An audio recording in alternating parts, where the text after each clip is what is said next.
I was talking about this like about earlier yesterday, and I was like, "Whoa, time out!" Talks about the shooting. There's a shooting in Minnesota. Lawmakers, and the person has been apprehended. This is from PeopleMagazine.com, and I'm gonna read this best I can. I'll post the link so you can see it for yourself. Suspect, and the person's name is Vance Volter, caught and arrested in a Minnesota lawmaker shooting report. This is gonna be interesting here. Vance Bolter, the man suspected in the shootings of two Minnesota lawmakers and their spouses, has been apprehended after a major manhunt, according to Associated Press. That's like, okay, I'm reading this for the first time as we speak, and I want to know why. Out of curiosity, I'm not a news reporter. I was one of those guys who's like be online. I was going to see what's going on. I'm checking out people, and then I'm gonna post a link, and you could do the rest of the research yourself. But check this out. This is what it says here. Need to know. Suspect Vance Bolter has been arrested in the shooting of Minnesota lawmakers Melissa Hortman and John Hoffman, according to the Associated Press. Bolter was arrested Sunday evening, per the Associated Press. It happened like about a couple of short hours ago. That's one. Bolter allegedly shot both lawmakers and their spouses in their respective homes in the early hours of June 14th. Wow. Wow.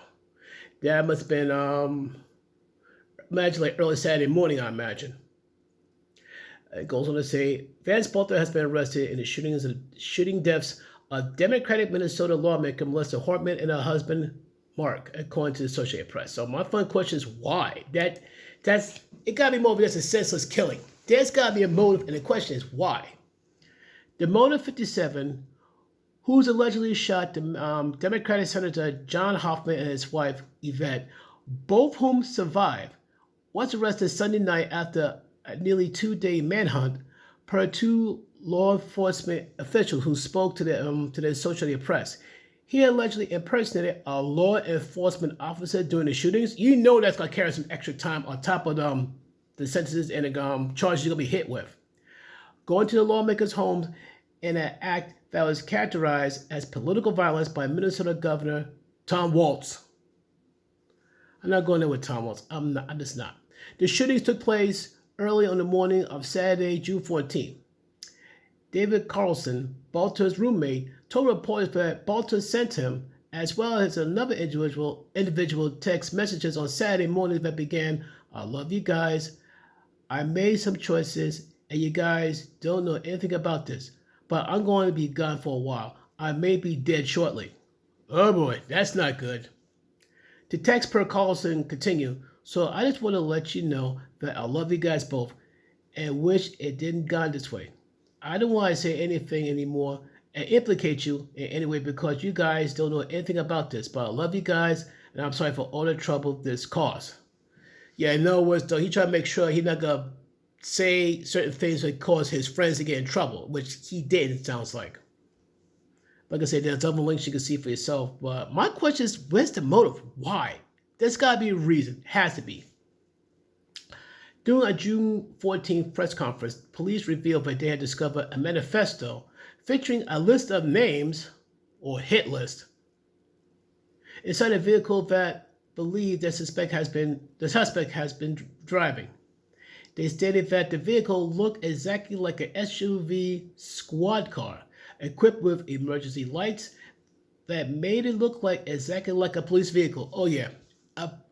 Personally, a police officer while committing a violent crime, yeah, he's going to be in jail for forget jail. He's going to prison for a very long time. That's what type? It's going to be either regular supermax. I don't know.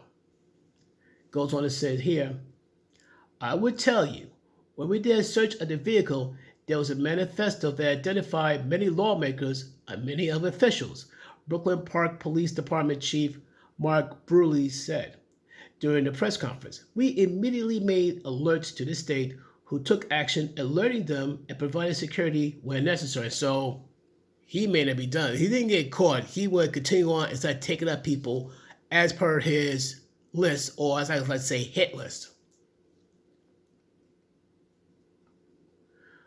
Hortman, 55, the former Democratic Speaker of the House, and her husband, Mark, were killed in the attack in the early morning hours of Saturday, June 14th. Governor Tim Walz said at the same press conference.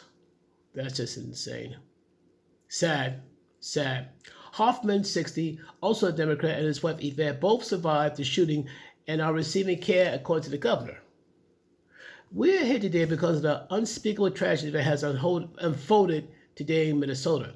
Walz, 61, began. My good friend and colleague, Speaker Melissa Hortman, and her husband Mark was shot and killed early this morning in what appears to be a politically motivated assassination. I'm not hearing what prompted this person to make a list and try to erase them. I'd still like to know why. I want to know. I know you want to know as well. Let's keep reading this then.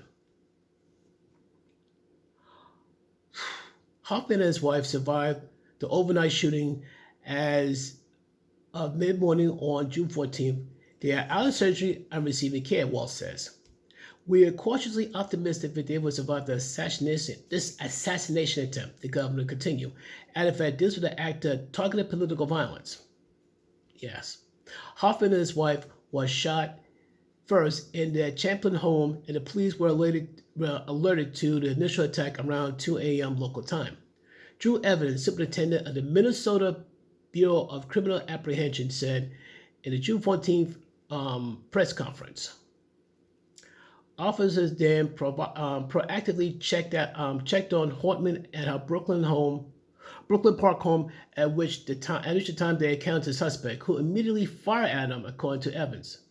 They exchanged gunfire and they continued, and then the individual was able to escape during the exchange of gunfire at the residence, Evans said. Brooklyn Park issued the shelter-in-place order while searching for the suspect, who was representing himself as law enforcement care KAR 11 reported. Brooklyn, New York. Wait a minute, I keep forgetting. There's a Brooklyn, Minnesota there. I think in Brooklyn, New York, but there's like a Brooklyn, Minnesota. I keep forgetting that.